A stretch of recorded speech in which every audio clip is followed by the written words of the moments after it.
Hey, what's going on? It is your friend Buck at the No Tape Deck podcast.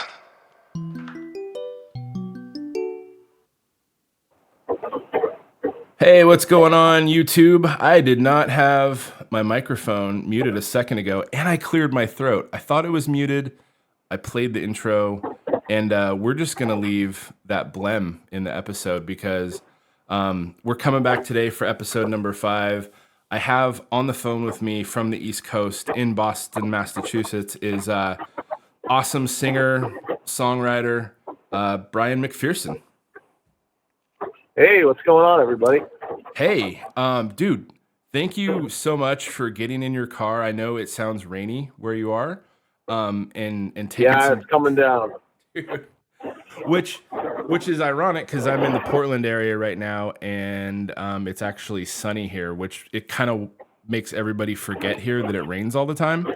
So, yeah, that'll keep you there. Yeah, a couple sunny days. It's like all of a sudden I forget all the last 7 months that it rained, and it's so pretty here. So you are actually, if memory serves, you're in Montana these days, but from Boston, correct? Yeah, I grew up in Boston. I've been in Montana for the last few years. Before that, I was all over different parts of California. Yeah, and I think you were in California when we met several years ago over at a tiny little M&J's in Bend was the venue that like 2017-ish, I think, where we first crossed paths. Yeah. I was down in LA for a while. I was in San Francisco before that, and prior to that, I lived in Boston for quite a long time. Awesome, yeah, because the vinyl that I have is the Wedgwood album. And I picked up the hints of California in that one for sure. Yeah, that's a California record. I was living in Berkeley when I wrote a lot of that, and then I was living in the foothills of the Sierras up in near Grass Valley between Sacramento and Reno, basically, and that whole Donner Party-ish part of California. And that's where that record was recorded mostly, was up there. So it's been a minute, but that's like, is that in the Truckee area? Yeah, it's not far away. Probably about a half an hour from Truckee. It's so pretty up there in that neck of the woods of California. It's really kind of unreal. Yeah, it's probably my favorite part of California. It's beautiful up there. I really liked it. The whole Tahoe area. Then you can shoot down at, Sacramento or San Francisco, or you can pop over to Reno. You got a lot of options. Yeah, absolutely, man. Well, I just kind of wanted to start off with what age were you when you started playing music, and who taught you? I started playing like when I was just a little kid, very poorly on like Casio keyboard. I did not do well with lessons, so no one really taught me anything on that, but I started to make little songs. And then when I was like a teenager, a friend of mine left a guitar at my house, and I started to just fiddle around on that. Mm-hmm. I would play it on my lap, like a lap steel, and I would use a quarter as a pick, and I would use my thumb to fret it, and I would just make some wacky sounds, and just kind of got into it that way. And then slowly I started to play it normally, and a friend of mine showed me a couple chords, and then I was kind of off and running.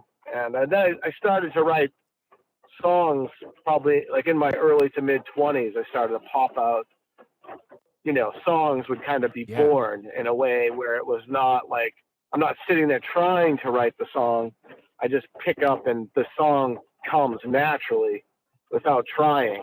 And that process is kind of what I've been chasing around for 20 years now, is kind of these songs that pop up that I feel compelled to record because they just feel like they come into the world naturally. I don't really labor on a song. I don't think about them very much. They quite often write themselves. So I kind of crossed into that realm after about 5 years of picking around on a guitar, trying to break through the wall.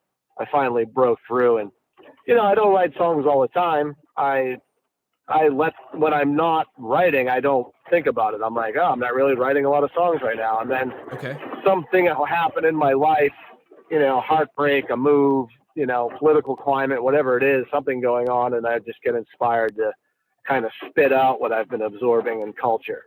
So no, that makes sense. Cause the song I want to get into in a little bit, not right this second, but, is about 15 minutes long. I mentioned it. When I started playing around with this podcast a few weeks ago, I sort of like, it was an interesting day. And then I had your album out already. And I was like, well, I'm just going to talk about this for a minute. And I want to start this podcast thing. Nice. But yeah, so we'll get into that song in a moment. But so you described sort of playing it like, almost like a steel guitar with using your fingers on the frets. Yeah, I was very much self-taught. So it was kind of like a caveman discovering like a tool. Like have you ever seen 2001: A Space Odyssey when they pick up the bone or whatever? Yeah. It's kind of like that. I'm like, ooh, I'm like, how do I play this thing? And I couldn't get my arm around it, so I just played it. Logically, it made sense to play it flat. Yeah. But that doesn't work so well if you want to actually play anything. So I just kind of evolved and forced myself to. Yeah, it was like you need to move forward. Yeah, which kind of leads me it almost answered another question, because I sort of believe to an extent most musicians are sort of separated at birth. There's the ones that read music and note for note, and then there's ones that just grab a quarter one day and play by feel, so to speak, or by ear. Yeah. Right. Yeah. And it doesn't That's mean me. It doesn't mean that you can't like learn one or the other if you're doing it a certain way. It's just sort of how it draws you in, and the instrument feels right. And then as you write the songs, it's sort of when almost like Zen, like if you're not writing, you're sort of detached from it. But when something happens, like the album, the song Pain in the Universe is on, like there's like a mountain range in the background. And I think I've heard you maybe in another interview talk about how like, was that a mountain range you saw like out your front window? Yeah, that's Emigrant Peak, and that's in Paradise Valley, Montana. When I just kind of headed for the hills in 2021, I went up to Montana. That's where I landed, and that mountain just, it towers over the area. And I landed in this sublet for the winter, and that's what I looked at every day. So it made sense that all those songs that I wrote there, that mountain kind of found its way into the record. Awesome, man. Awesome. So through your travels, through all the places you've played, what would you like if you could get on a plane right now, car, train, whatever, and go play one venue? What is your favorite venue to play? I know. That's a good question, because I don't really have a favorite venue. My favorite venue to play is somewhere with an audience that cares about what I'm doing, an attentive audience. So it's not a bar room.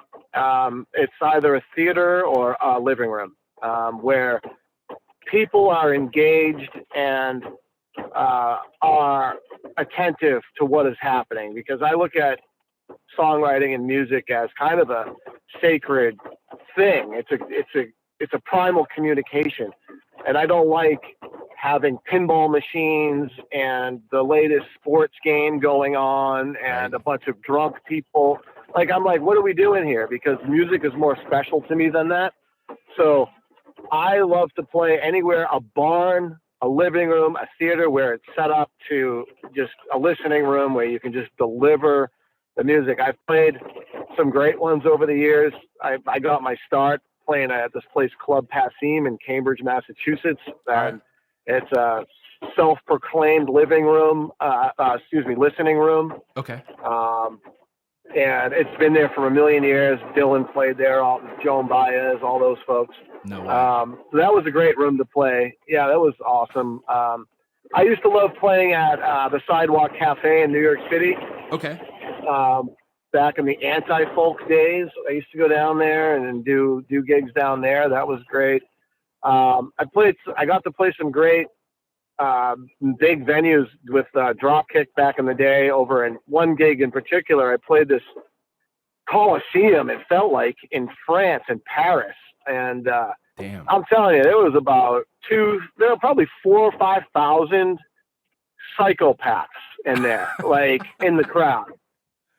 And this is before anybody in the punk world was running around with an acoustic guitar. You know, that was not very prevalent. Okay. And so and those European Dropkick fans in like 2015 they're not like modern Dropkick fans. They were like there for some stuff. So I was like, I don't know how I'm going to do this. If people are going to rip me apart, but I just went out and just like gave it 120%, and they loved it, and the reaction was amazing, and it was one of the best gigs I ever played in my life. It was like the most exhilarating, playing to that many people and winning over that many people in one, through a song with just me and a guitar was very special. So I forget the name of the venue, but it would probably come up on Google. It seems like too with the fan base of the Dropkick Murphys, they would connect with the intent and the emotion and the sincerity regardless. You know what I mean?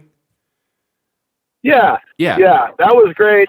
And but I'm telling you, like, some of my favorite gigs I ever played were in someone's living room. Right. So I just like to play for people, whether there's 10 or there's 1,000, whether it's in a big place or a small place.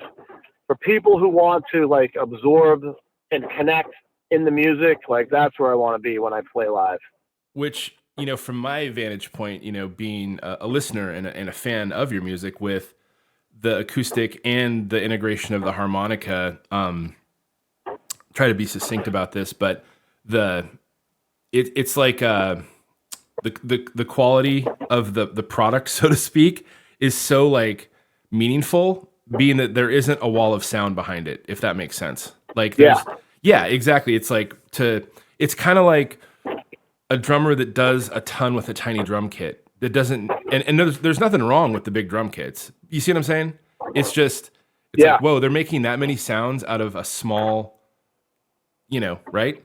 So, and I look at the audience as part of my band. It's like the audience, the energy there. When you're a solo, the audience is your band. Like, you're bouncing off of them, and if they're like hanging upside down by the pinball machine doing keg stands and like not watching a game and playing pool at the same, it's like, how are we doing it? It's not happening, So I think places that are kind of set up for the performance are the best venues around, rather than the place that has like a bowling alley in there and it's just there for people to just entertain themselves in any possible way. Totally. And yeah, and sometimes maybe those entertainers, and there's a time and place for that, where it's more of, it seems to me like maybe more of a cover situation. Cover songs would sometimes exactly that, because you're there and you want to hear somebody cover like I don't know, something everybody knows, like an AC/DC song. Not that there's anything wrong with that, but no, it's good. It's its own thing. It's great. Exactly. Absolutely. Yeah, 100%. And I remember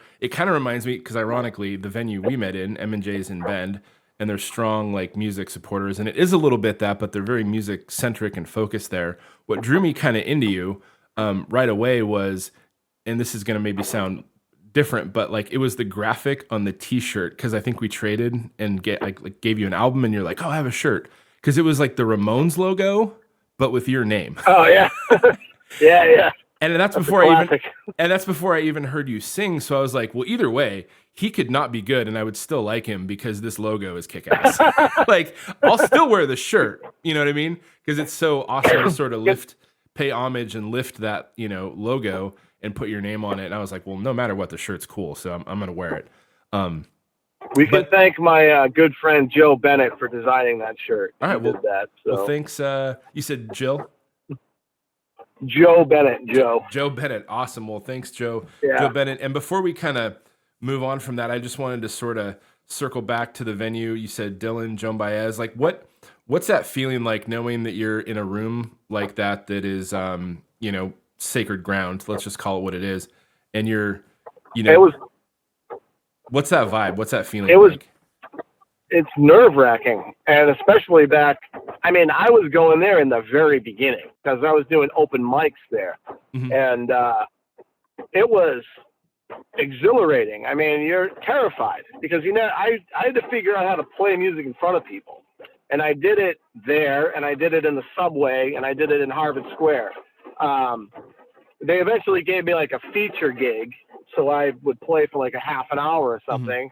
And it was great. I mean, that place was, particularly back in those days, I don't know how it is now, it was very nurturing to the new to the world singer-songwriter trying to cut their teeth, as they say. And yeah, so those ghosts are there, and that whole thing. So you can kind of, and then it's like any other room, you just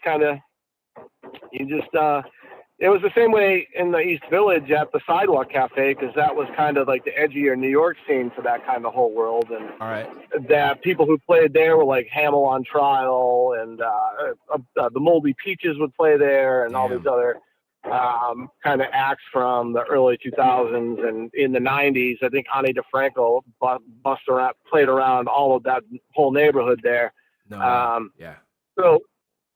So everywhere, I've been able to go play a lot of different places with a lot of ghosts, and it's pretty cool. It's kind of my dream to go play some of these places. And in doing that, leave your mark on it. 100%.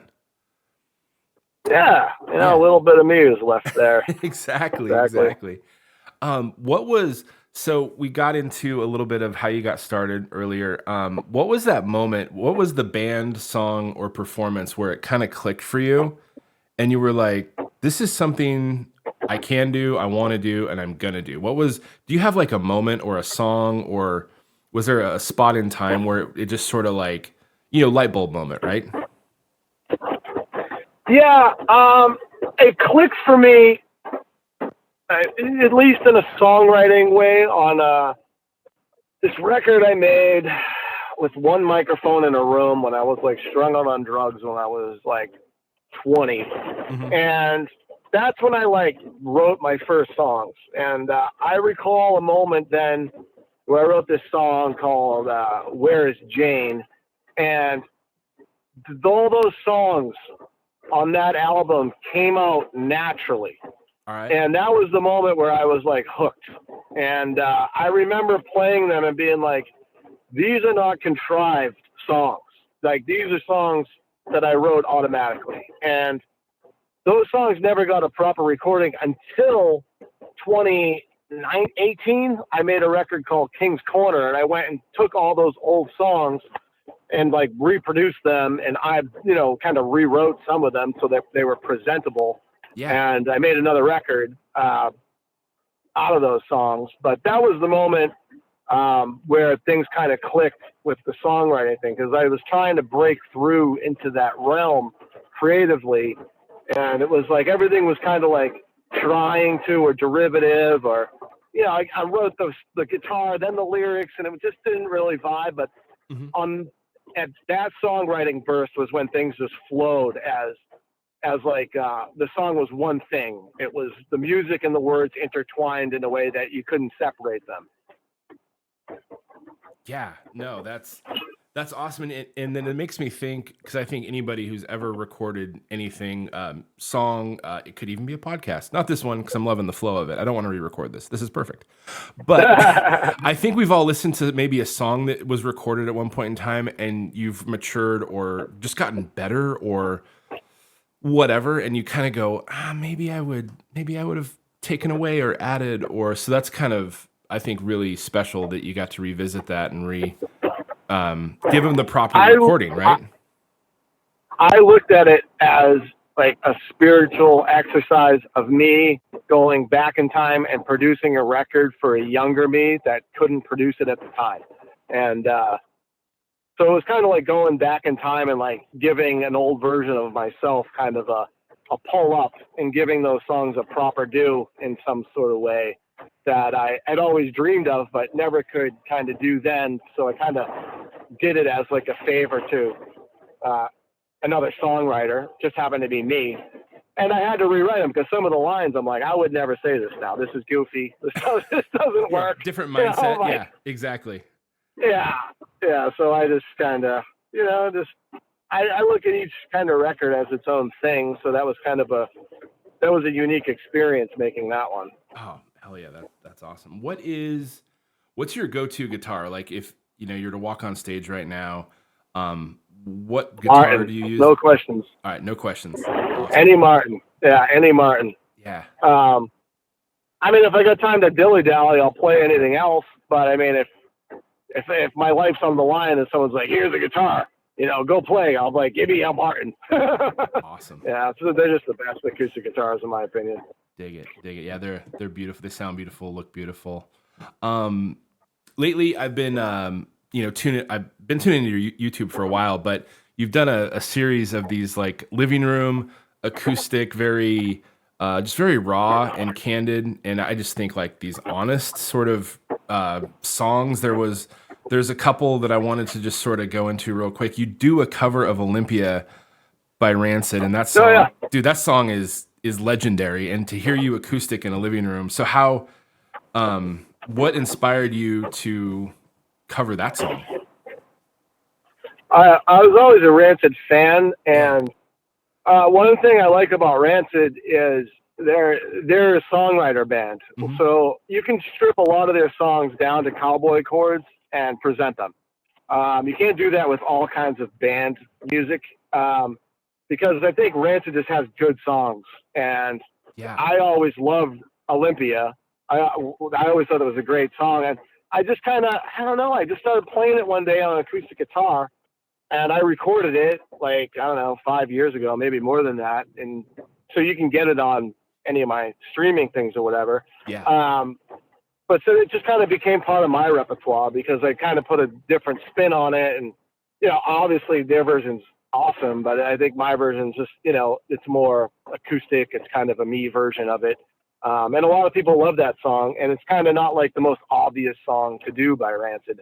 100%. It's a little bit of a sleeper hit. It is. No, you bring up a great point. It is a sleeper hit. And, obviously in the, mid, late 90s, there were so many, huge songs. And then you discover a song like Olympia, and then you sort of discover the lineage of, Op IV and all that. And so to know it kind of breaks down to the cowboy chords, or I think what you're scratching at, and I'm not primarily a guitar player, but I'm not going to put words in your mouth, but you're sort of scratching at like 3 chords in the truth type stuff. Yeah, exactly. Gotcha. Yeah. So like the series of videos you have up, and for anybody, whoever is out there in YouTube land listening, thank you so much. And I'm going to have links in the description to this video, so you're going to be able to just jump right over and then dive in and subscribe to his channel and hear these videos that we're discussing. And there's another one for anybody out there who's listening, who's seen the movie The Departed about Whitey Bulger. There's a song on there called Dangerous Friends. Yeah, Dangerous Friends is not in the movie. Yes. I'm just kind of inspired by it. Inspired. It is, yeah. Great clarity moment. So anybody who's seen the movie can listen to this song, and there's a preface in the video. So if you've seen the movie Departed, which I think is a rad movie, and then to know, I'm not going to take anything away from your story, but so this movie, this song is not in the movie, but go ahead. Yeah. So basically, I grew up in Boston and in Dorchester, and South Boston is where at the biggest Irish mob, gentleman by the name of Whitey Bulger. He operated on a Southie. He lived in Quincy, and he buried a lot of bodies in my neighborhood. And the movie The Departed is loosely based on that. Right. I saw The Departed, and although I think it's a great movie, I felt a little bit like it didn't tell the story accurately of what happened. And not that and so I was just inspired to kind of sing it through my eyes, because I was affected by that. Like we had, there's a lot of people lost their lives in those days. It was a big part of growing up. Whitey this and Whitey that, and it was used like the boogeyman, and it was a very different part of Boston in the 80s and 90s. It was very dangerous. Like, people got killed all the time, and it wasn't just like, now it's all yuppies and like college students in those areas. And you're like, wow, this was a different neighborhood back when I was growing up. And so Dangerous Friends, which I wrote a long time ago, came out a long time ago, basically kind of tells that story in a very simple, guttural kind of stripped down way. So that's kind of the deal on that. Yeah, and it's remarkable to listen to, and I you've seen it through your lens now, right? It's like, okay, so lack of a better term, it was sort of Hollywooded up. Oh, big time. Like, I mean, it was great, time. but it was, yeah, it was, Yeah. you know, Dropkick Murphys are in there, iconic song in there, awesome, big win all around. But it just kind of fell short on the Whitey, and it didn't say it was about Whitey Bulger, because it was based on a Japanese movie, which is just coincidentally was very similar to the whole Whitey Bulger situation, because Whitey Bulger was the head of the Irish mob in Boston, but at the same time he was plugged into the FBI and he was an informant. And nobody knew that until the end. And then when they found out, Whitey Bulger took off on the run and ironically went and lived in Santa Monica, California, where I ended up actually living for a little while. Yeah, it was this whole thing. And I just kind of wish they told that story more than the other story. They tried to do it with Black Mass a few years later, but that didn't quite hit the mark either. But if you read the book Black Mass, that tells the story really well. It was written by a bunch of Boston reporters back in those days who laid it all out. Well, I'm definitely going to read it now, and I've definitely seen the Black Mass movie as well. But that's just wild because, you know, it's sort of woven into, you know, this Americana folklore, right? Whitey Bulger. So to hear that song from you and you're like, wait, and I think it's one of those things where anybody could just, who's newly introduced to you as an artist, can just go to that video and go, yeah, okay, like I know who, you know, I know who this is, and dude was crazy, and you lived there, and man, I could imagine, yeah, like growing up with that and having that be part of the landscape and the culture has got to be like just incredibly wild, just absolutely wild. It was just reality, and you know, it didn't become wild until later, you know, but it was just, when you're from somewhere, it just is what it is. But, geez, I mean, you want to read a book, read All Souls by Michael Patrick McDonald. It's all about growing up in the projects in South Boston in the 70s and 80s, and that'll break your heart. It was, you know, it was a rough area. A lot of people died from drugs and from the violence around it, and it's kind of all swept under the rug, and it was just kind of all a part of, you know, nobody wanted to live in South Boston and Dorchester in the 70s and 80s and 90s. Like, it was not. Now they're building luxury condos out of the shitty triple deckers that we lived in that were affordable for a family of like 7 to raise a family. And now you got like 2 people moving in there and buying just 1 floor. So it's changed a lot. But back in those days, it was a very different place. Yeah, I could imagine. It's very synonymous. Boston's on my list. Absolutely. Can't wait to go there someday. But it's very synonymous here in the Portland area, parts of town that like North Portland and the Pearl that used to be like abandoned warehouses and you know, now are, you know what I'm saying, right? All the cities have it. Yeah. Yeah, absolutely. Which is, I think a really apropos segue into a song that, so many of your songs I like thoroughly enjoy is probably an understatement, but as I was listening to this one a few months ago and I hadn't heard it yet, and it just sort of, you know, when you're on Spotify or Amazon or whatever, and it's just kind of, you know, it's going through more songs of Bryan McPherson, right? And this song came on and I'm listening to it and it hooked me right away because you're kind of going, man, this is like such a story, and then you're going, I'm like, wait, how long is this song? Oh, it's 15 minutes.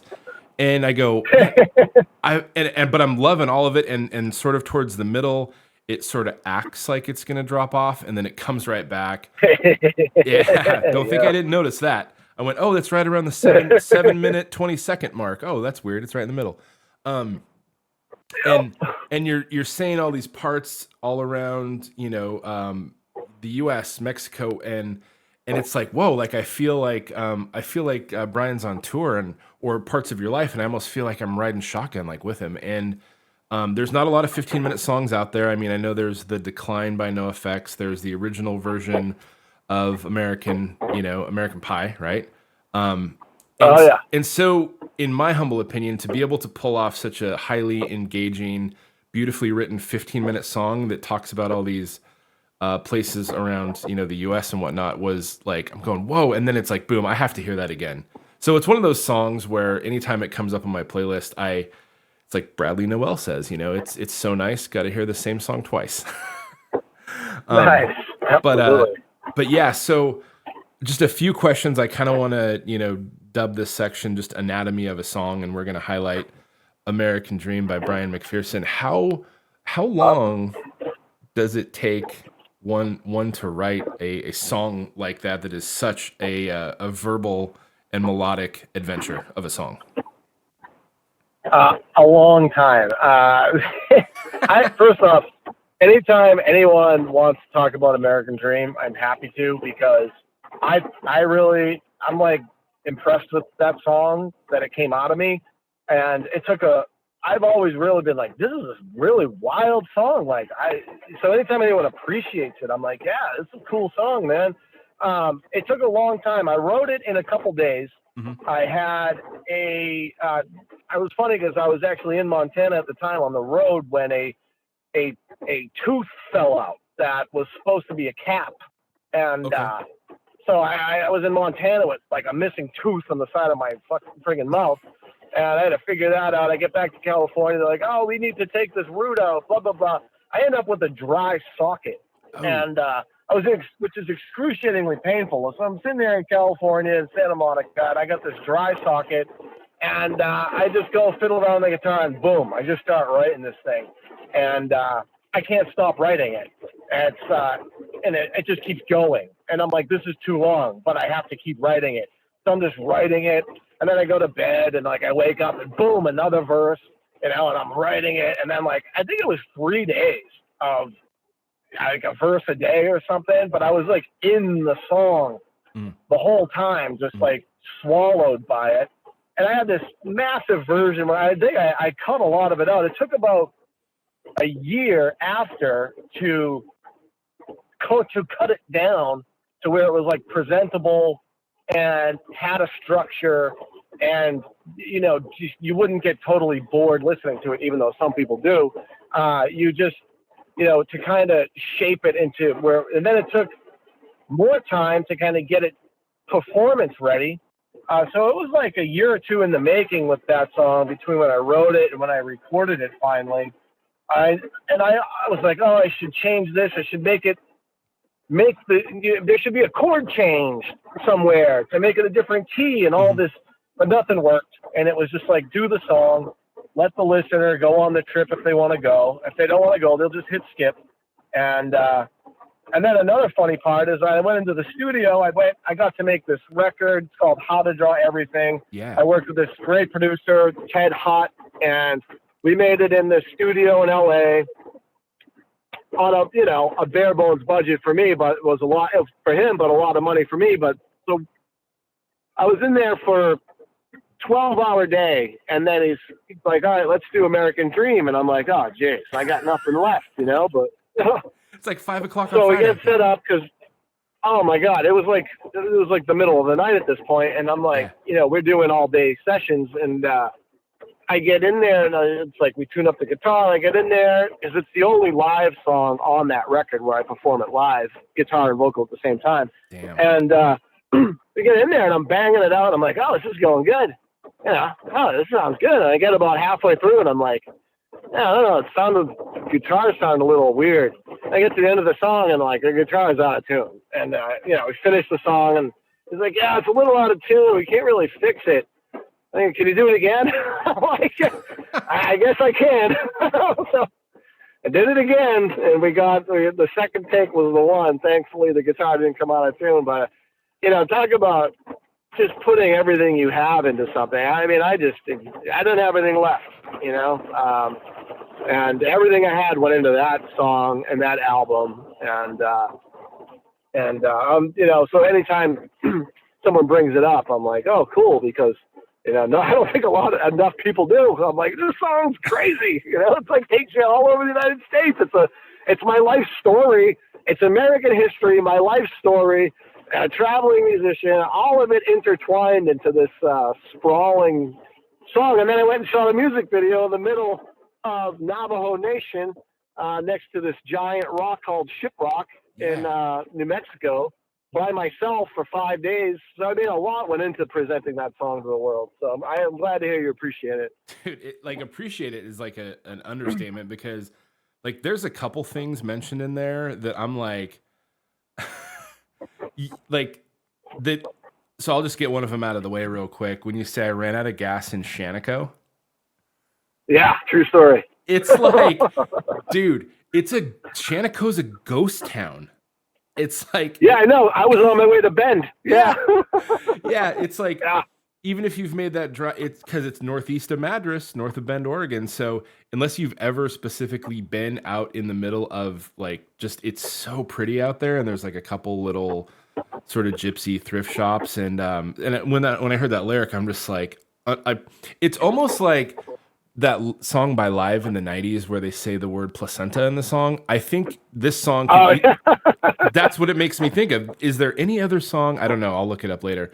I highly doubt there's any other song out there that has the word Shaniko, as in Shaniko, Oregon, in it. And then I know, like I was already engaged in the song, but when I heard that, I you hit the back, 15 seconds, and I'm like, no freaking way, he just said that. Yeah. Like such that was such a kick out. That was an adventure. Yeah, no, that part of the world was a bunch of ghost towns. I forget where I was coming from, but I was going to Bend, and I was like, I'll get gas in the next town up here. Well, the town didn't exist, and then the next town didn't exist. Yep. And then I get to Shaniko, and it's a town, but there's nobody there. Nobody there. There's some guy on the side of the road, and he's like, I'll sell you gas for $15 a gallon. I'm like, yeah, I'll take my chances, bro. And I just zipped out of there. Yeah. And I made it to Bend on fumes.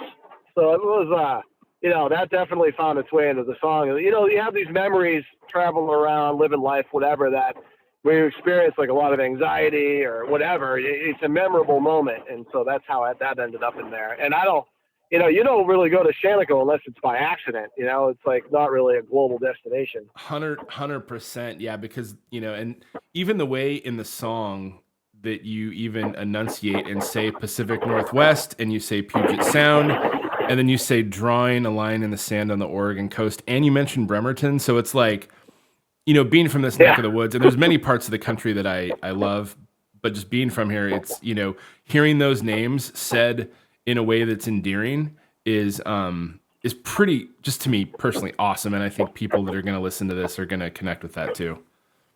It's like the real places, it's like real places people live in, like locals know those places, like people don't really know. When you mention Bremerton doesn't come up as much as Seattle, right? Exactly. But I played Bremerton. Yeah. And I had an amazing experience in Bremerton because I played there. I stayed at this punk house right on the water. Yeah. I woke up the next day and I took a boat with my Astro van down the Puget Sound into Seattle. So, I mean, that's burned into my memory. Yeah. Hopped on the ferry, went across. And if memory serves, MXPX is from Bremerton as well. Oh, look at that. All right. Yeah. So, and then you said another thing too about a part in Oregon that's, unless I lived down there for a couple of years, and you said this, and I went, oh my God, you said something about the gold, and then you said state of Jefferson. Yeah. Yep. I know all about the state of Jefferson. Yeah. I lived down there for a couple of years. I lived up on the Rogue River, and you see these flags, these X's on them, and you're like, oh, and then you look it up and you're like, this thing's been around for a while. Like they've wanted to be their own state for a while down here. I think that's just pretty cool. I think people getting together to do what they want and make their own state, just on the whole idea of it is like, hell yeah, like I'm a freedom guy, so I think that that stuck with me, that whole idea, so yeah, amen. That's how that ended up there. A lot of people don't know about it either. No, and it took me, I lived in Oregon pretty much my whole life, but until I lived down there for a couple of years and got to know the area. And, the theory of like, well, both of our capitals are pretty far away, Sacramento and Salem. And unless you've spent time there like you have, you would never know about the state of Jefferson. So that was super unique to hear in the song. And then you go into that part of, the San Fernando Valley and meeting Slash. Dude, that guy's a legend. What was that like? Oh, it was amazing. I'm a big fan of Guns N' Roses. I grew up on them. I had come back from tour and landed in Studio City. Someone on the internet was like, "Oh, hit up my buddy Jason. He has a house. He has a room that he rents in Studio City." Blah blah blah. I'm like, "Okay, well, Jason's renting me a room now, so for a month. Like, all right, this is where I live now." So I go there, and Jason's like, "Oh, this is my neighbor, Tony." So Tony comes over. He's like, "Hey, what's going on?" Blah, blah, blah. I'm like, he's got like a British accent and stuff, and I'm like, played him a couple tunes or whatever, and he leaves. He's like, "Oh, it's brilliant." And then my buddy, he's like, "Oh, that's Slash's father." I'm like, "Slash's father?" He's like, "Yeah, Slash." And I'm like, "Holy crap!" So for a while, Tony became like a super fan of my music, and we would hang out. And he gave Slash all my records at the time.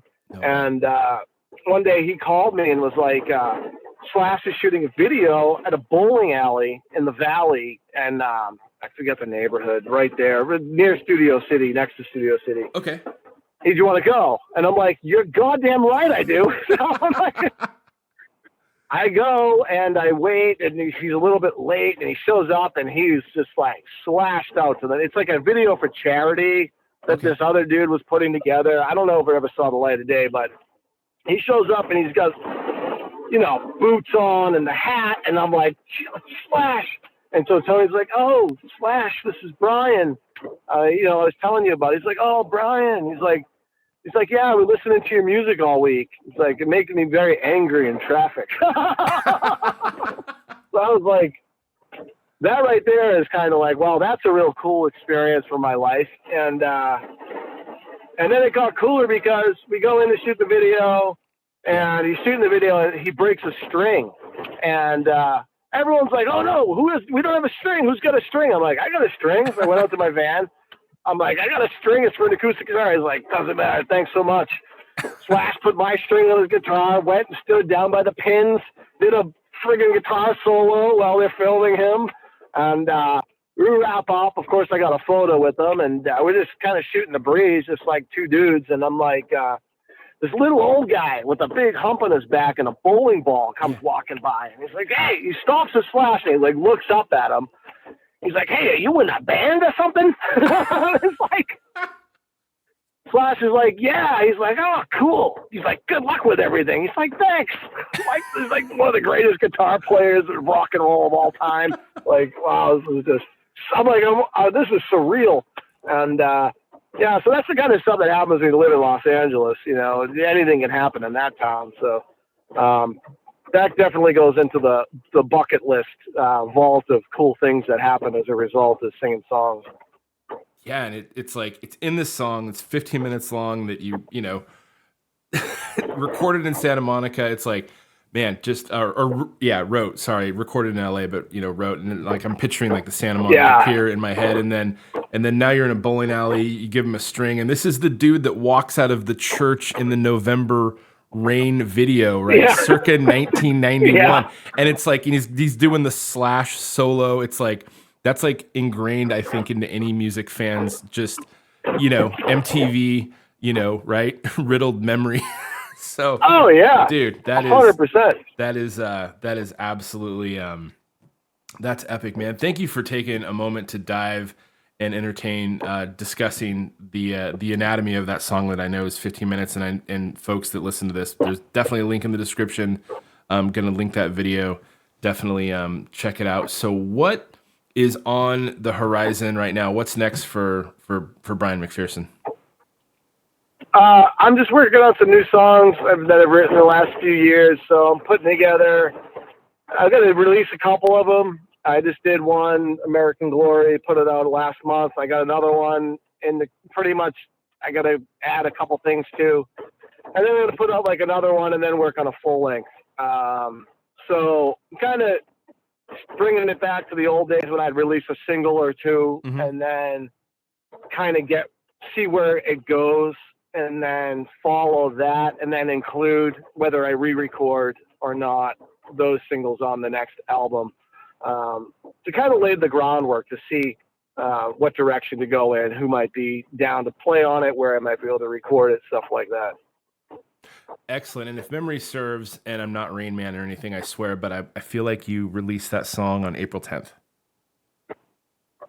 I think so. I think that's what it said on iTunes. Sounds about right. So it is pretty recent, and it's awesome. It talks about some issues, in my humble opinion, that are plaguing our country right now. American Glory is awesome. I think I'll probably, if it's cool with you, I'll probably just that image from iTunes. I'll probably just lift that for the thumbnail on this video on YouTube. I thought it was great. The guitar strap is red, white, and blue, and if that's okay, I just awesome. Absolutely. I want to do that with your permission. And on this episode, I'm not going to put any of your music, because the other day when I recorded your album spinning in that clip, it did pick up the copyright. Yeah, you'll get a copyright or something. I'm not monetized. I'm not in this for the money. I'm in this for the passion and highlighting awesome artists such as yourself. But so that's why in this episode, anybody who's listening, or just so you know, all the links are going to be in the description, and that's why I'm not embedding music into this. I want folks to be able to hear it whenever they want, and I don't want to have to worry about any, because it'll restrict it in certain countries and things like that from my YouTube experience. I get copyright strikes on my own music, and I can't figure out how to not have that happen. This is my song. I was gonna ask, because is there an AI algorithm for, hey, I actually have the artist on the phone, can he give a verbal? You know what I mean? It's so irritating dealing with these things. Yeah, 100%. Because I would never assume, but it's like, hey man, if I want to just sort of put a few seconds of your song, I mean, right? It's like, oh yeah, sure. So no, that's killer. There's going to be some links to your socials and everything, and then as we sort of start to sunset this episode, a couple songs, obviously, the one we discussed, American Glory. And for the listeners that are going to start to venture and check out some of your music, the Shooting Star song is right off the bat. Oh yeah. Any lover of any genre of music, I think, can immediately turn that song on and go, dude, why the hell wasn't I listening to Bryan McPherson already? I've played that song for quite a few friends already, and it's like, you know what I mean? It's so amazing. The Sweet Carrie song off the same album also, I think, is a super just easy listen that can get people into your material right away as well. Those songs are like, you won't be offended by those songs. Some of my other material you may be offended by, and that's okay. I think we can still be friends. Well, that's the whole thing. But those songs are like Bryan McPop songs. Yeah. And that's a beautiful thing, I think, about your music specifically. It's like there's that underlying message that I get that, like, hey, it's cool to disagree, and that's still okay. And a lot of your stuff, God, what song is it where there's a line in there? It's off the Wedgwood album. There's a line, and it's almost like you should just trademark this phrase. It's digitized paparazzi. Oh yeah. Yeah. It's like hitting the nail on the head. And then another song that I think should be a first listen for anybody listening to this pod right now. If you want to feel feelings maybe you didn't know you could feel, there's a song called Pain in the Universe that you put in the headphones, and it's something like I've never really heard before, and for me, I'm gonna leave it at that. But it is it's remarkable. So thank you. I appreciate that, because that song, my God, I mean, I did feel a lot of pain at that time, and I tried to put it all into the song, and it's cool to hear that resonate with you. Yeah, and I think it's gonna, that and these songs we just went over, and really you could almost just dartboard. You could just go find Bryan McPherson, and it's gonna basically be a bullseye, as Ted Lasso would say, barbecue sauce every single time when you pick a song from Bryan. So definitely check him out. Instagram, right? Facebook, all the music platforms. I'll hand it over to you right now. If there's any specific avenue you'd like people to check out, feel free. Yeah, if you just go to bryanmcpherson.com, Bryan with a Y, so not an I. A lot of people miss the spelling there, but that'll take you to your preferred Spotify, Bandcamp, Apple Music, YouTube, all that stuff. So I'm on all the things. Word. That will be for sure the first thing in the description. I'm glad you outlined that. But again, man, First of all, thank you for all the songs you've written and the art that you've put out into the universe. And as you move forward, being, I believe, the troubadour that you are, singer, songwriter, I wish you absolutely all the best. I can't wait till you make it out to the West Coast. If it's anywhere, Oregon, Washington, California, Arizona, whatever, you got my commitment. Like, we'll be on a plane, we'll come see a show. If you're not in Portland, we'll travel, we'll come see you for sure. Oh, that means a lot to me. Thank you very much. Word. Awesome, man. Thanks again so much, everybody. Bryan McPherson, and definitely go check him out. Thanks again so much for coming on today, man. Thank you. Really appreciate it. Appreciate the questions. It was good talking to you. Likewise, man. Take care. We'll talk soon, bud. All right, cool.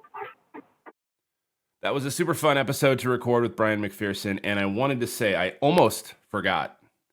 I didn't, because that's why I'm back. It's a crazy world out there. Please be good to each other, and please head on over to bryanmcpherson.com, BRYANMCPHERSON. This is my 8th, 9th, 10th, maybe 12th take, and I was totally cheating by looking at the spelling on his website. Again, thank you for listening. Take care. Your friend Buck, the No Tape Deck Podcast.